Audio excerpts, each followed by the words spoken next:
While we're waiting on him to dial in, I'll just give an update. My son went to Vanderbilt yesterday and had appointments with both a neurosurgeon and a neurologist, and his surgery is scheduled for December 27th. And the tumor was larger than they thought, and he's going to be totally, unless we have a miracle, he'll be permanently deaf in his right ear. But other than that, they feel pretty confident that all the other impacts, like they said for a while, he may have like facial paralysis, but that would go away within just a few days, and he'll be in the hospital for up to like 5 days. And anyway, that'll be after Christmas. So just keep us in your prayers, and we appreciate you. And Michael has joined us, so I'm going to say welcome, Michael.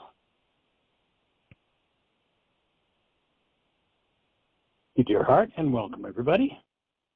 Delighted and honored that you're here. Looking forward to seeing what unfolds in today's conversations. So welcome, and Ms. Jeanie, do we have any questions from the app? Any hands up in the phone queue? Any email questions or anything? No, but Vincent is on, and we were going to continue yesterday's conversation with him, so I'm going to turn on his microphone. 262, welcome. Hey, young man, how are you? Are you with us, Vincent? He might have been away from his phone. I'm here. Oh, there he is.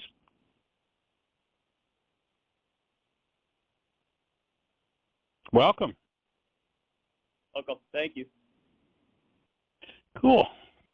How did looking at the videos on the personal code evaluation, how did that fit into your life, into your world? Fit in well. Just like the insight on the food I thought was good.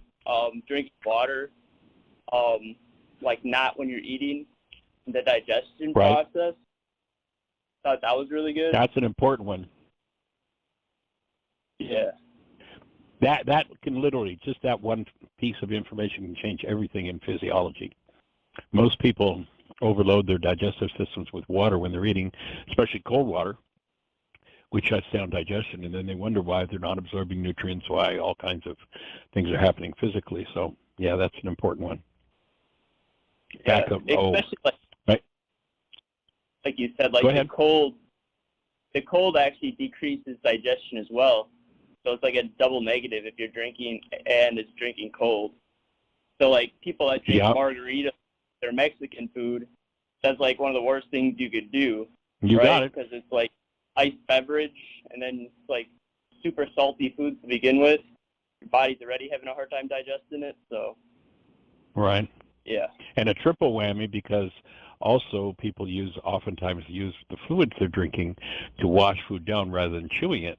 And if we don't, one of the things we at Heartland, I don't remember whether I said this in the video on the personal code evaluation feedback or not, but at Heartland, one of the things we do is a juicing process.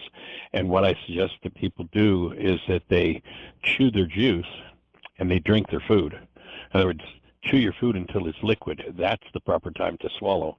But most people use water to just flush it down, and then they wonder why everything else is off kilter, including the mind. It impacts mind, emotions, everything. There are a couple of research projects were done in prisons where, violence was obviously a problem, and they just did one thing, made one change. They took sugar out of the diet of the people in the prisons, and they saw a very significant drop in violence. And of course, we look at the violence going on with kids and such in the culture, and it's crazy. Yeah, I just heard something recently that sugar is actually the cause of high cholesterol, and it's not all the fats and stuff. Like the sugar companies did studies to make it look like the fats were the cause of it. But, you're right on. Yeah. And then they came out with this wonderful new thing that was supposed to be better than sugar because it didn't impact blood sugar as much, and that was fructose. But what they didn't tell us is that the fructose is not processed by the pancreas, it's processed by the liver. And they've actually got like multitudes of children who, of course, are obese, but literally their livers look like a drunk at 80 years of age after years of alcoholism and cirrhosis. That's what these kids' livers are looking like at 7, 8, 9, and 10, because they're taking in all this high fructose corn syrup with their sodas and their, whatever, cookies and cakes, and so many products are filled with fructose, and that goes right to the liver and creates just an horrendous situation. So I'm surprised that someone has not yet successfully sued the food manufacturers, because you can't manufacture food, and they grow food on dirt. One of the first things that a lot of commercial farms do is they pour 10 gallons of glyphosate, cancer-causing agent, on an acre of soil to make sure everything is absolutely dead. And now they don't have soil anymore, they've got dirt, and you can't grow food on dirt. You've got to have soil. And most people don't even know there's a difference. Well, what dirt, soil, what's the difference? Big difference. There's life in soil, and life gives life. Kill everything and try to grow on it, and what do you got? You got death. And, we're at a point where this generation of young people, it's the first time in American history that they'll have a shorter lifespan than their parents did if things keep going the way they are. And insane, and it's known,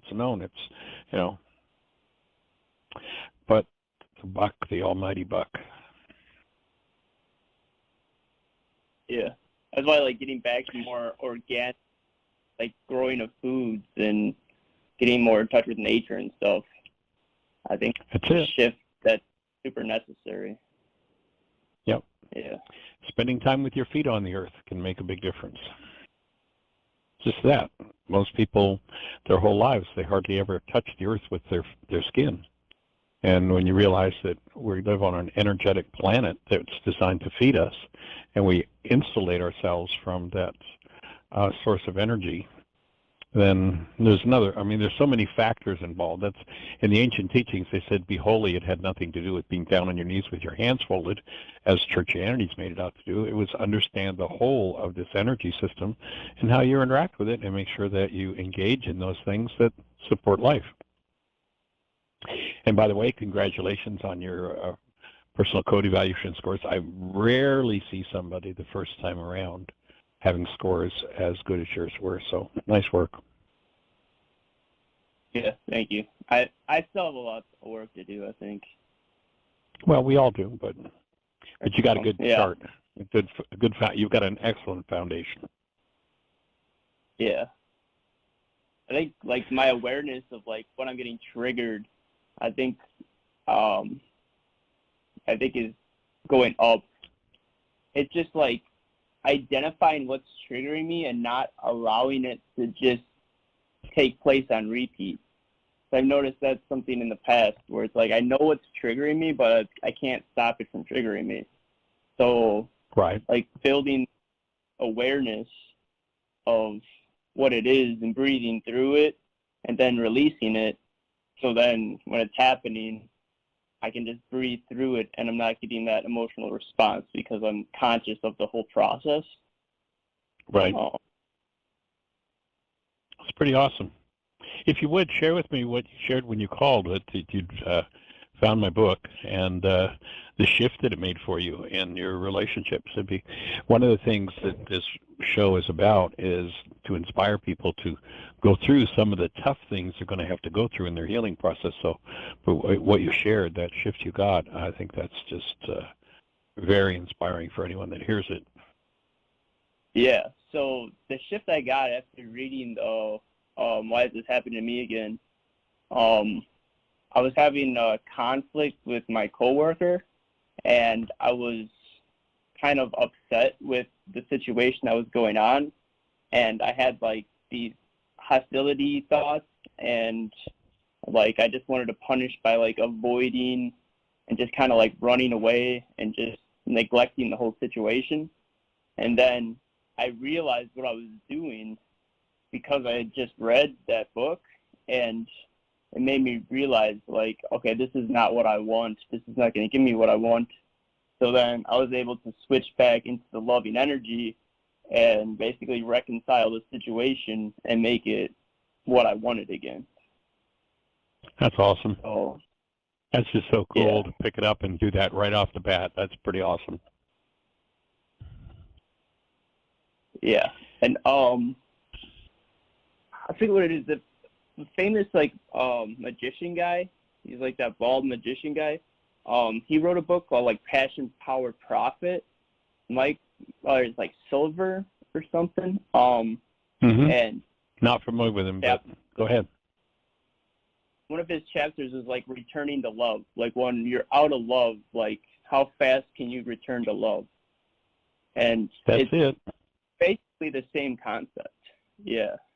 Awesome. It's like when you conflict with your relationships, like don't expect them to return to love. Like it's all up to you to return to that love. And they'll follow. Well, that man fits the definition of a genius.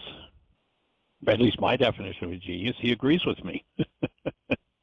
Yeah, he's a genius. He's like a multimillionaire. Marshall Stokes is his name. I'll have to look him up. That's cool.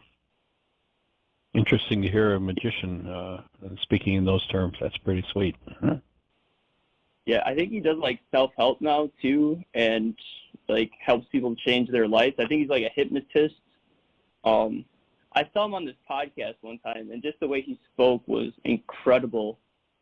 Just so smart, and it made me like want to learn more about him. Well, I'll have to look him up.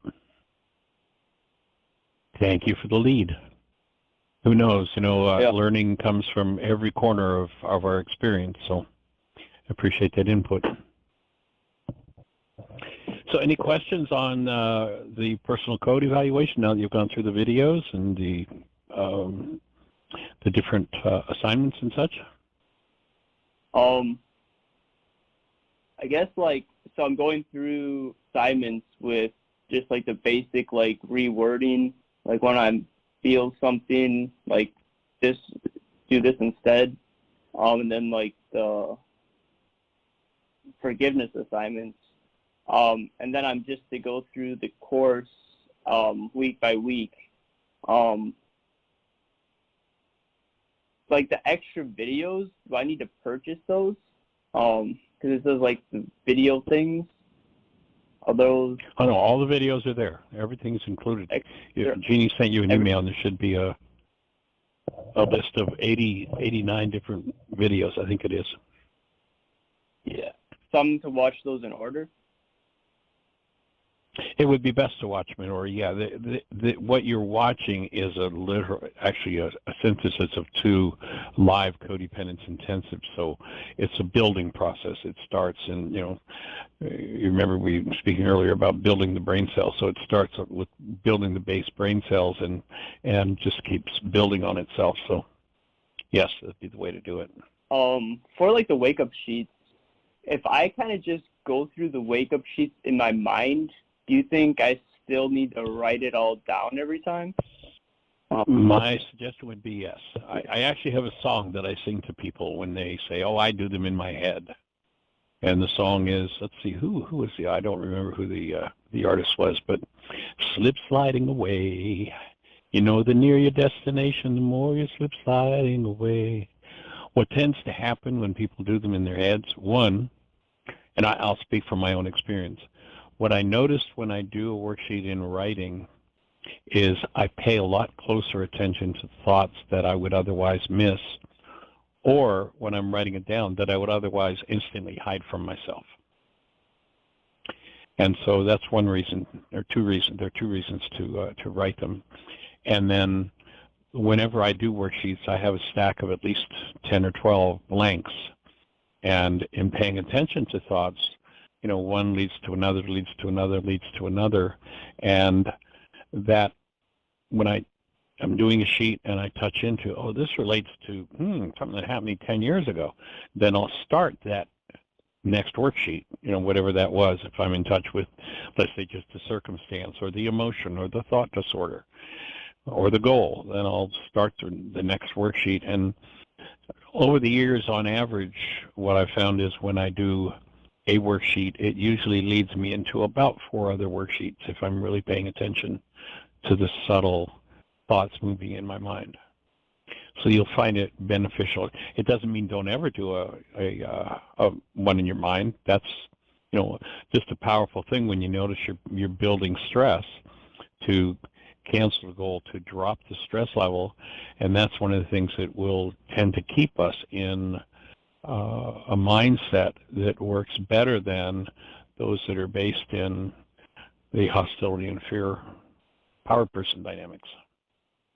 How many worksheets do you go through a year? Do you still do them? Like, how many sheets I do you still think do them. I have no idea. Although there is a gentleman that's a therapist actually that started doing this work. Well, he was introduced to it about 20 years ago, but really started in earnest about a year and a half ago. And he sent me a picture of a stack of his first 4,000 worksheets. The last picture he sent me was a stack of his first 7,000 worksheets. I was in a restaurant, and I was in a restaurant. Well, that's one of the benefits of having the app too. You don't need to use paper. You can do it right there on your phone and save it, so you've always got a record of those. And what I've found is that when you do a worksheet, you go back to it 6 months, a year later, a whole different set of brain cells fire in it, and there's a whole different gift. And you go back 2 years later, there's another set of gifts. You go back 5 years later, there's another set of insights. But I was starting to say, I was in a restaurant in Tampa, Florida back, this is probably 30 years ago, and I had a guy in business suit come up to me and, "Hey, are you Michael Ryce?" I said, "Yeah." And he opens his suit jacket pocket and pulls out a folded sheet of papers, and he shows me, and he was, I forget exactly the number, something like 1861 was the numbering on his worksheet. So, doing them in writing is beneficial and not always necessary, but especially in the initial phases, if we've lived in the acceptance of a world of hostility or fear, the mind will tend to just push aside things if we're just doing them in our heads. Okay, so it builds more awareness. And I think I would just write it out. Exactly. Using that.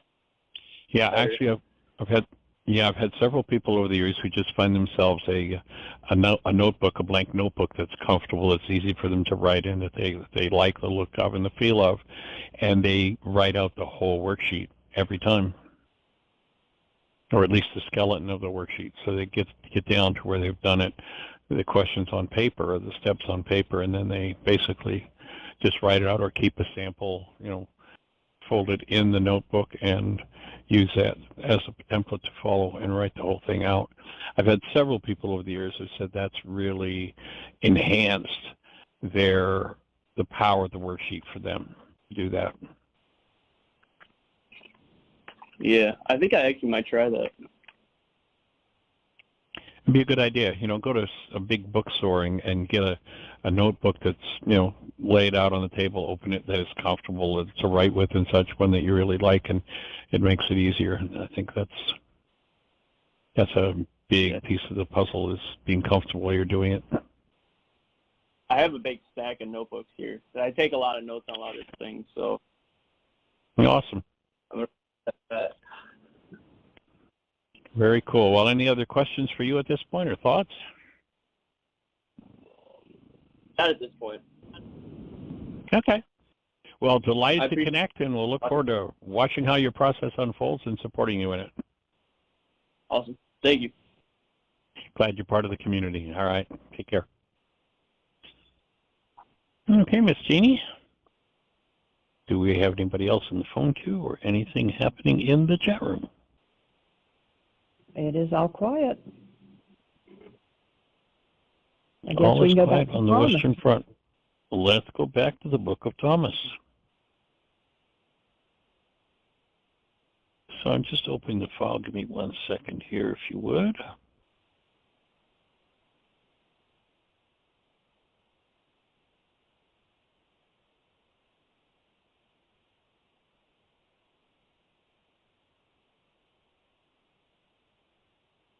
Okay. So one of the 52. Right. I was going to actually backtrack a little bit to 51 when I was doing the next piece of prep. A couple of other key thoughts came up around saying 51.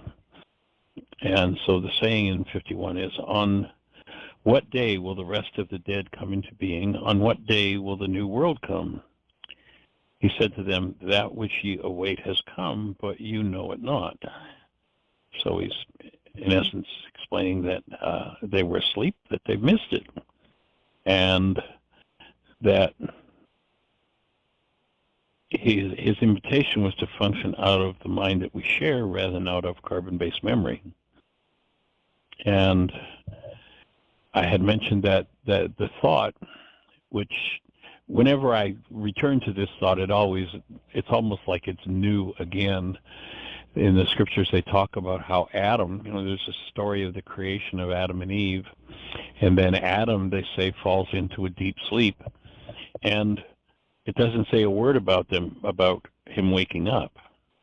And the sleep state that's being referred to, when Yeshua talks about things like the dead bury the dead, the blind lead the blind, in terms of just the real life work, to a great degree it's been turned into something to do with church, but it really hasn't got to do with church. The man, if you look back, they didn't call him a great physician for nothing. He was a physician. He wasn't a magician. He was a physician. And he knew how the mind worked, how the body worked, how the interaction worked, how the creative process worked, and he knew how to heal. So the sleep process that he's talking about, or the death process that he's talking about, is those who are lost in the constructs of the perceptual mind. Because by definition, anything that comes from carbon-based memory, obviously it was stored in carbon-based memory. It's like you wouldn't go to your computer. Let's imagine you've got a computer and it's not connected to the internet. You wouldn't go to your computer and expect to find a whole brand new piece of information in it. Unless it's connected to some source where it can take its new information, you wouldn't expect to find it there, because all it is a database, and a database by definition contains things from the past. So when he talks about this sleep state, he's talking about being lost in perception. And when we're lost in perception, we've given up the magnificence of who we are as human beings for a simulation, for something that's not even real in the present moment. It seems real because we've been trained to believe it's real. I remember the first time I was actually teaching in Delray Beach, Florida. This is, my son is now 44, I think, and he was about 4 at the time. So it'll be 40 years ago. And I was teaching in Delray, and I was doing a presentation to a group of people on healing. And, healing with my medical background and training had always been about the body. The mind involved too, but it was, the body was the place where it all happened. And I can remember teaching, and all of a sudden it opened up, and I was being taught that what happens in the body, which is the existent structure, just treatment. There's no real healing that happens there. But treatment can change what's happening in the existent cellular structure. But in what opened in that particular class, what I was taught, the opening was just like so exciting for me, because what I was shown was that it's our genetic structure and the environment that resonates things in our genetic structure that causes the next generation of cells to be produced. If nothing is changed in that structure, then the next generation of cells pretty much is going to have the same diseases and disorders as the last. And so it was kind of an exciting presentation for me. And when I got home, I finished the evening, and I went home and I sat down to write what I had learned, because it was like mind-boggling for me at that point in my development. And as I wrote, I literally had a bolt of light shoot up my spine and into my brain. And it was just like, you see the fireworks go off, and it was like that happened in my brain. And all of a sudden, I found myself in this state of being, as I think about it now, I hadn't thought of it this way before, but as opposed to there being an experience of love, the experience is one of, I was in this space of functioning as love, and in that state, I could ask any question. I had a lot of questions from the presentation that I'd done that night. I could ask any question that I wanted, and whatever I asked, I was given a full visual answer for and a silent auditory response. So I asked about many, many, many things, and one of the questions that I came to, and at this point I would equate the word ego to perception as we're talking about it today. Back then I wouldn't have, but realizing that the self that we think we are, structured out of perception, is a false self. That's the self that Yeshua said we're working to dismantle. He said, in order for you to live, you being love, you need to die. The self that's a product of carbon-based memory has to go. And so I asked about the ego, and what I was shown, I was given a visual of a playful little puppy that had something in its mouth, and it was jumping around trying to get my attention, like, look what I've got, look what I've got. And I can remember so clearly looking at that puppy, being in this state where it was just like, it's wordless, but a state of such a presence of love, such a, well, again, it's wordless, just phenomenal, just amazing, mind-boggling state, quite literally mind-boggling. And I remember looking at this visual I was shown of a little puppy jumping around with something in its mouth, like trying to get my attention. And I can remember thinking, you think I'm going to give up this for that? Are you crazy? And, in terms of my life and my relationships at that point, there were issues and things that were going on. And it was probably close to a year after that experience before I kind of fell back into some of the perceptual traps of my own mind, before I started to accept some of the things that that puppy offered me, that the ego offers, that were worth getting upset about. But what Yeshua is talking about here is that it's time for us to wake up from all the shiny toys that the non-being of mind offers us. And the shiny toys are things like money and sex and power and, food and satiation. In that state, you remember there was a group that sang a song, or the melody line of their song was, I can't get no satisfaction. If you're living out of following the dictates or the shiny toys that the puppy's offering you, that the ego's offering you, then there is no satisfaction. It doesn't exist. The only satisfaction will come when you bring that state of being, and I realize now I didn't understand. I didn't have the brain cells for what I was experiencing back then, and it took me several years to teach my mind to speak about it. But I'm really clear now that I had this, it was one of my first full-blown physiological tastes of being the presence of love. And the work then is that of dismantling those things that are not of love, so that rather than living in this simulation, there's a lot of conversation in the culture about simulations going on. And yeah, virtually everybody lives in a simulation. And the simulation is simply the perceptual constructs of their minds that reflect the content of their own carbon-based being. their own carbon-based memory systems. And so if you're locked into, trapped in carbon-based memory, whatever realities come up, the shiny toys of those realities are all reflections of the past.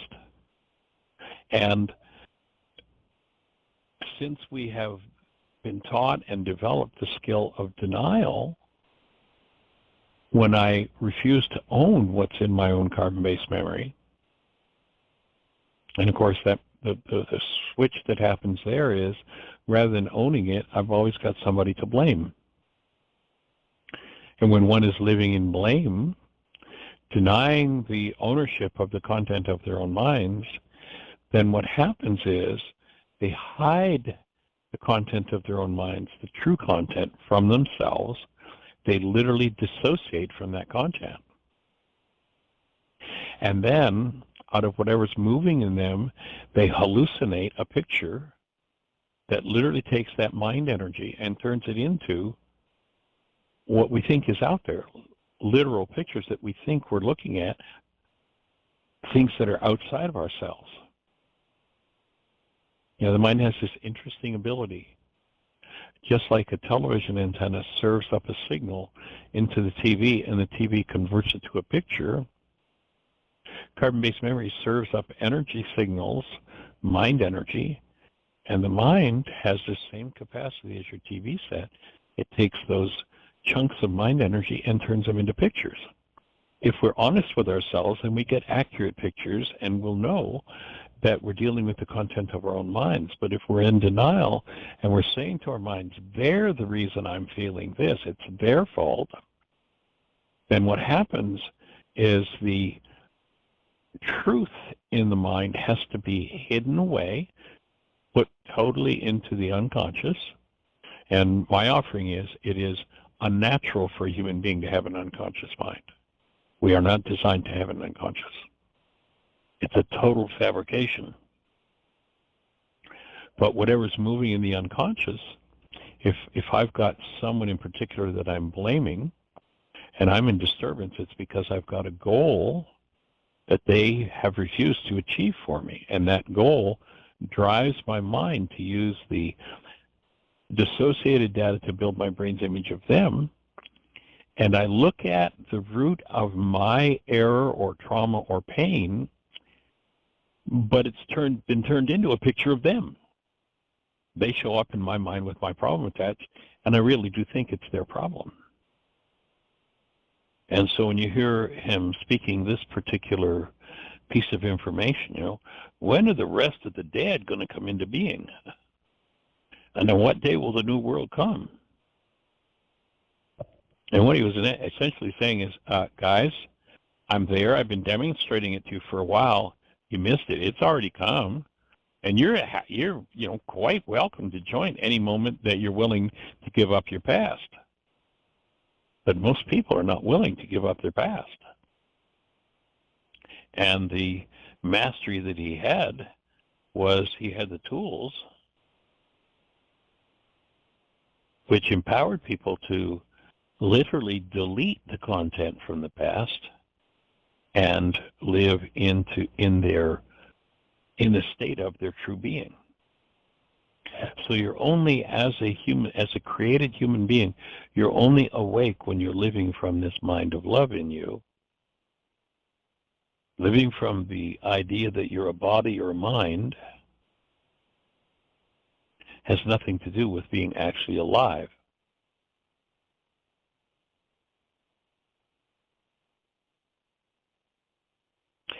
So there's a little more commentary on that particular saying, and we'll move on then to the next in order is 52.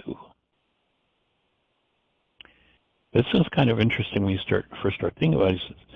24 prophets spoke in Israel. Now, what's the significance of number 24? Well, there are 24 books in the Old Testament, so probably they're referring to, although who knows exactly. But the point that Yeshua makes to this question The point he's attempting to teach is, yes, there is information from the past that can be of assistance and support for you.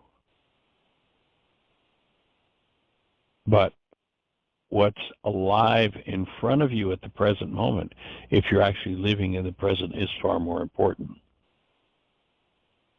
So again, the disciples say 24 prophets spoke in Israel, and they also spoke concerning you. He said to them, you've neglected him who is alive before you and have spoken about the dead. In other words, he's saying, pay attention, be alive in the present moment. Yeah, there's some good information back there, but that's not where you're going to get your life. That's not where your life exists. The now moment, he's saying, you're standing in this space, and I'm holding the space of present love for you. So again, going back and reading it, he says to them, you've neglected him who was alive before you. They've neglected their own human lives, and so many people are focused on the past, they're focused on the future.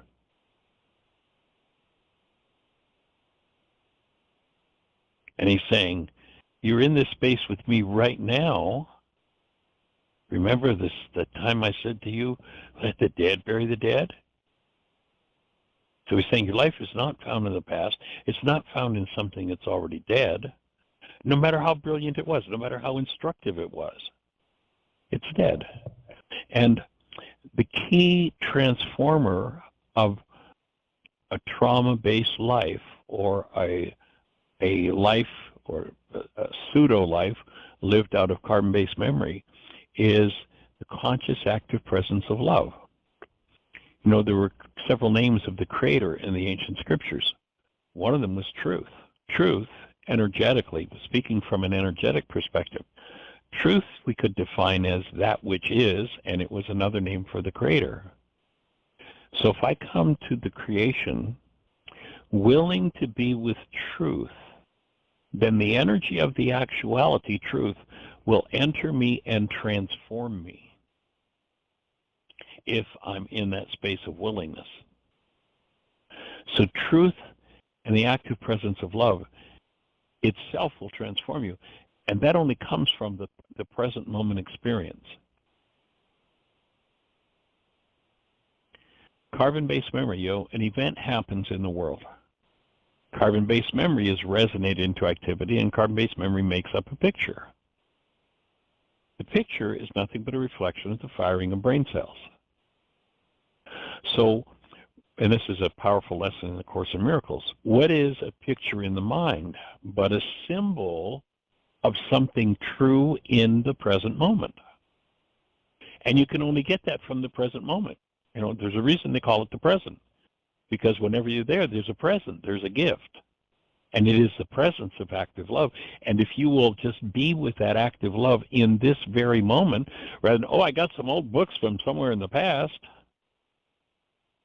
If you will be with that active presence love, if you will be with truth, literally, energetically, it will enter you and transform you. So in essence, he's saying, do your work now while I'm here to guide you, to support you, while I'm holding the space. Call on me now. And personally have to do is more important than anyone's perception of the past. So let's imagine somebody 2,000 years ago had this wonderful experience, and their minds created a picture or a symbol of it. Remember that a perceptual construct is a symbol of an experience. And then we use words to describe the symbol. Now, with words, you've got a symbol of a symbol twice removed from the facts. If the facts happened 2,000 years ago and you're trying to get symbols of symbols to tell you or to give you that experience, good luck. If you utilize the words from 2,000 years ago to give you the instructions for how to arrive in the present now, willing to allow this construct of your mind to be removed from you, especially if it's based in some form of hostility or fear, now you've stepped into doing your work. So he's saying, be alive here now in the present, doing your work. And in essence, when he speaks about, you're missing the fact that I'm here, it's like, you have a symbol of the living work right here in front of you to guide you, live energy. The dead bury the dead. Let the blind lead the blind. That's all you ever get from perception. So what we're looking to do is to forgive, that is, collapse perception. It's the first step. And recognize that all pained perception is driven by goals. Canceling a goal allows that perception to collapse. And when it collapses, you get a chance to jump into live energy in that instant. If you're using the words from the past to instruct you how to do your work in the present, this would be my best understanding of that statement. If you're using the words from the past to instruct you, someone, developed a set of tools, someone understood how it worked, and put it in symbols for you. If you're using those symbols to guide you to activating the process in yourself, then you're on track. But if you're looking for it somewhere in the past, not going to happen. If you're looking for it somewhere in the future, it's not going to happen.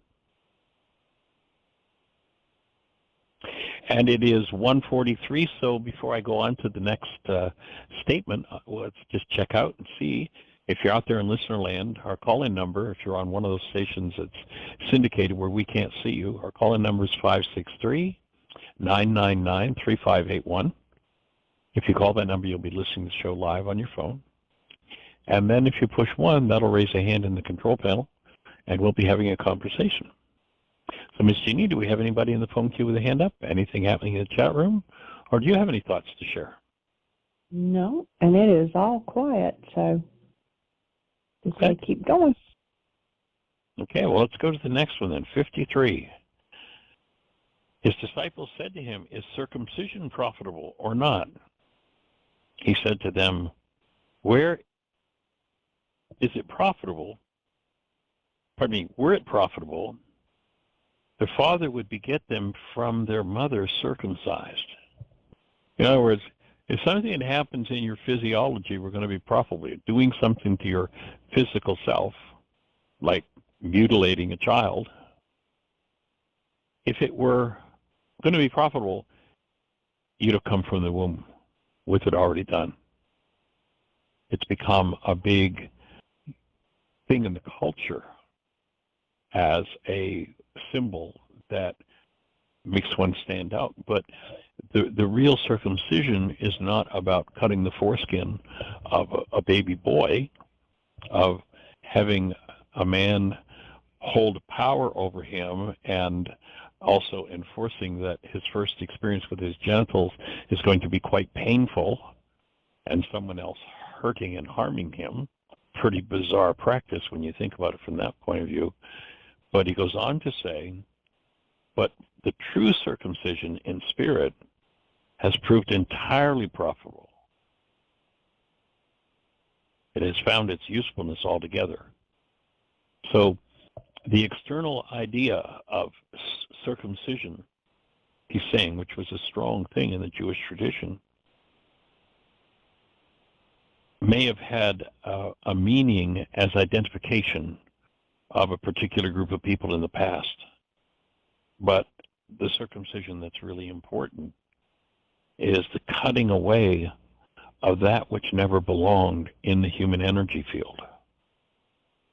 So when he speaks of the true circumcision in the spirit, that our spiritual nature can cut away from the heart, and in the Aramaic language, that word heart would be the equivalent of the unconscious. You remember, and it's one of my favorite sayings from Carl Jung, where he says, until the unconscious becomes conscious, it will direct our lives, and we will call it fate. So if life shows up again and again and again. We got a book about that. Why is this happening to me again?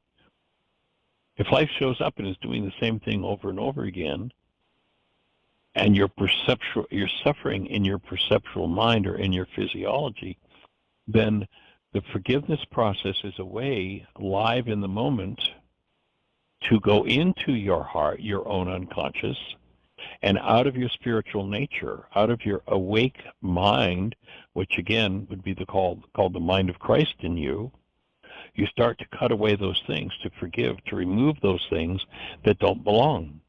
What Yeshua does with this particular statement is he brings life to a dead pagan ritual. And there are people who will say the scriptures, it was instructed from God and everybody has to do it if they're going to be part of that tradition. Well, if you go back and look historically, circumcision was a pagan ritual that went on long before that came up to the Jews. It was just another way to convince people to do something that's really pretty brutal and pretty bizarre.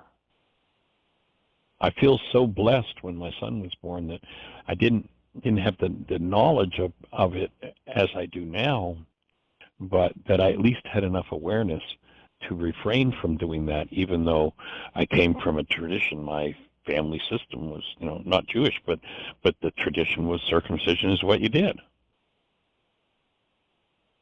Genital, pretty much, at least in the Western world, they've given up the genital mutilation of females, but it's still strong, especially here in America. I forget what the numbers are, but if you do some research, it's bizarre how thought of as, well, that's what you do. And they say, well, for hygienic reasons. Baloney. The opposite is absolutely true. There is no hygienic reason to mutilate a young boy. So he's bringing life to this dead pagan ritual and informing that when the unconscious is freed of the fear and hostility that's held in carbon-based memory, it becomes a dwelling place. Literally, your physiology becomes a dwelling place, a place of incarnation of your created essence, the spiritual being. So he's saying that the Creator's priority would be the spiritual circumcision of the heart, to remove what never belonged. To go back to Jeremiah, it says, circumcise yourselves to the Creator, circumcise your hearts, you men of Judah and people of Jerusalem. And then comes the old projection of blame. He says, or my wrath will break out and burn like a fire because of the evil you have done. As though love even has the capacity to think in those terms. Men's hearts burned with anger and rage and punishment. So when speaking of the Creator, ostensibly speaking of the Creator, this horrendous projection happens. Because if they held, let's say, hate in their hearts, then that hate, being creative beings, would bring a result into their lives based in hatred, and it would seem like they were being punished. And so they imagined, well, I guess there's this big punisher in the sky, because, of course, I'm an innocent victim, and it's always somebody else's fault. And so they imagined this punishing, horrific, wrathful God. And a lot of a lot of words are written about it in that Old Testament as though it's true. And there are people who'll jump up and down even in today's churches, and they'll tell you this is word for word absolutely true. See, we got this wrathful deity in the Old Testament, this punishing, what does it say here he's going to do? My wrath will break out and burn like fire because of the evil you have done. Yeshua says of the same Creator, it is our Father whose good pleasure it is to give us the kingdom. And the kingdom, in Aramaic, the words kingdom of God, properly translated, would be more like the community of love. So he's saying, it's our Father's good pleasure to give you the kingdom. And you were given a sound mind. you are not some kind of evil, sinner. And remembering that the word sin in Aramaic is an archery term that simply means off the mark. If you were on the archery ranges and fired your arrow and missed the bullseye, the scorekeeper would yell, sin. You're off the mark. That's all the word means. If you miss the target altogether, the scorekeeper will yell, evil. It says nothing about who you are as a person. But men, not understanding that, have turned that into this horrific insanity that people torture themselves with. Your Creator has only your good in mind. You'll note there's one passage that says, I have given you a sound mind. That's what you've been given. And men have crapped in that mind and filled it with all kinds of garbage.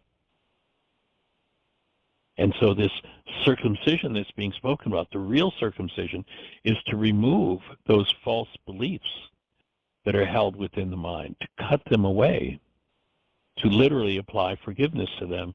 Forgiveness not being the tool with which you let somebody else off the hook for what's happening inside of you, but forgiveness being with which you go inside yourself and let go of that which is the energy that draws to you what seems to be, well, there must be a wrathful God because look at all this wrath coming to me in my life. Why does wrath come to somebody in life? Because they have wrath inside themselves.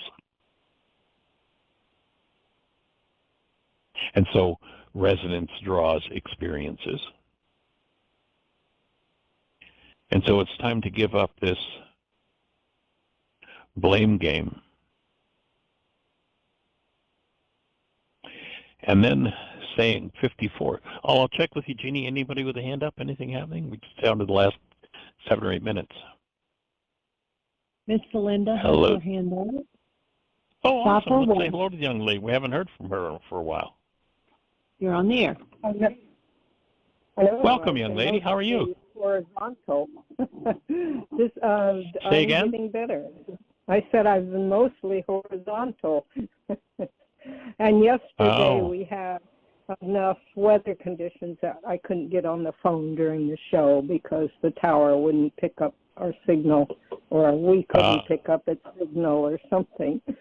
So anyway. Well, glad you're here today. Good, thank you. I have a specific question to ask you about John 29, and I'm reading this little traditional or conventional Christian book called God Calling, which in general I really, really enjoy. There are a lot of things in there that speak personally to me, but I run into problems with the whole Messiah concept. I'm not even sure if it's a problem anymore. It's just that that's not where my head is coming from anymore, right. Or my heart, either one. And it's about John 1:29, and I noticed when I looked in the Enlightenment that the Enlightenment translation stopped with John 1:18, and I was just curious, and continue on if you want with the Book of Thomas, if you just have any time, either today or tomorrow, to address this question. It says, "Behold the Lamb of God, which taketh away the sin of the world."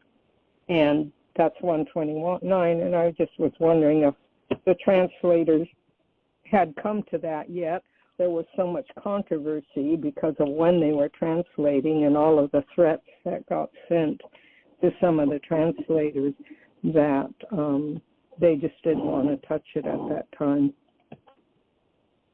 Yeah, I do not have any awareness of why they did not move further. There were select passages that were taken, and I'm not sure even what all the criteria were back when that work was done. Right. So we have no awareness about what the original Aramaic could have meant by that, other than in the Old Testament it says, I'm not going to require any kind of sacrifices, and Jesus himself, Yeshua himself, mentioning went during his teachings about I do not wants your sacrifices. So maybe he said that sufficiently clearly. If we had the ears to hear and the eyes to see, that we wouldn't need to have some translator come along and say, oh, this is the way it is. I was just curious. Yeah, my take would be that, first of all, when the Creator says, I don't like the smell of this blood, I don't want your sacrifice, it's interesting that people totally ignore that one, and there's got to be the sacrificial lamb of Yeshua. Like, the only thing that could satisfy love would be the torture and death of his son. It's like, wait a minute, what kind of crazy is that? And so, but when you realize historically that, this monotheistic understanding of the Creator comes out of a culture that is steeped in many gods, and that each one demands paying the price with a sacrifice of some, well, in many cultures, a child, or a human sacrifice, or sacrifice of an animal.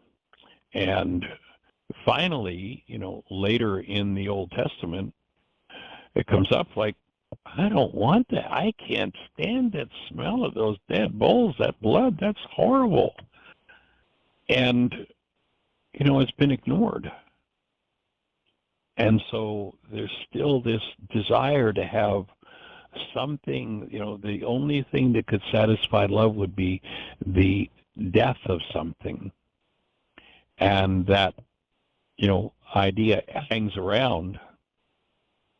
And I think the replacement for that is to recognize that when I bring the state of active present love, when I'm restored to my human life and I fully connect to that power that is within me, when those two energetic patterns connect, that's when energetically, out of this carbon-based memory system, through the breath, those energies that never belonged in me in the first place. And so that would be the replacement for this idea of we have to have some sort of blood sacrifice. Does that fit for you?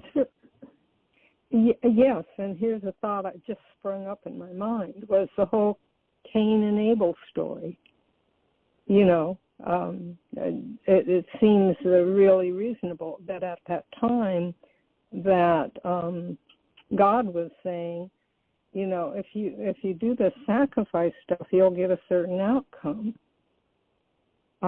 If you don't, you won't. It had nothing to do with, you're evil and you need to be punished. But by then, that was already fully entrenched. And you think about Jacob, he was a deceiver and a liar, and he literally stole his brother's blessing. And it wasn't until he had to wrestle with the angel that he awakened. So it doesn't have anything to do with good and evil, or good and bad. It has to do with what works and what doesn't work. Does it serve life or does it destroy life? Yeah, right. It doesn't work to destroy life so that you can be safe. If that makes any sense. So. Yeah. Yeah. And also, just to plug in, although we've just got a few seconds here, is that the root of the word sacrifice is sacred, to make sacred, which I think would logically mean to bring the presence of love into this, whatever it happens to be, and grasp the gift that it has and make it sacred, as opposed to sacrifice of, killing something. It's the old mindset and the new mind coming from a whole different perspective, from a whole different place. Can I bring active present love to this, what maybe when it happened in my life, or maybe happened in my generations, was an absolutely horrific, painful trauma, dramatically traumatic experience? Can I make it sacred by bringing it to the altar, clean and clear, to my conscious awareness in the presence of love? and therefore transmute or transform that, thus making this experience sacred, moving it out of the realm of the profane into the transformed realm of active present love. And I hope this is an honest use and a valuable use of my intellect. But for me, the oxymoron is saying that I can bring love, or I can bring, another word for love is life itself with a capital L, that I can bring life to myself through killing something else. That's exactly what you're saying. Yeah, it's pretty silly. Yeah, I'm with you. So joining you in making life sacred. Yes. And riding the roller coaster the way Creator wants us to tie the two shows together. Thank you, sir. All right, young lady. Appreciate you. Holding you in a blessing. And you as well. Your whole family. All right, thank you. Bye-bye. Appreciate it. Okay, bye-bye. Thanks, everybody, for joining us.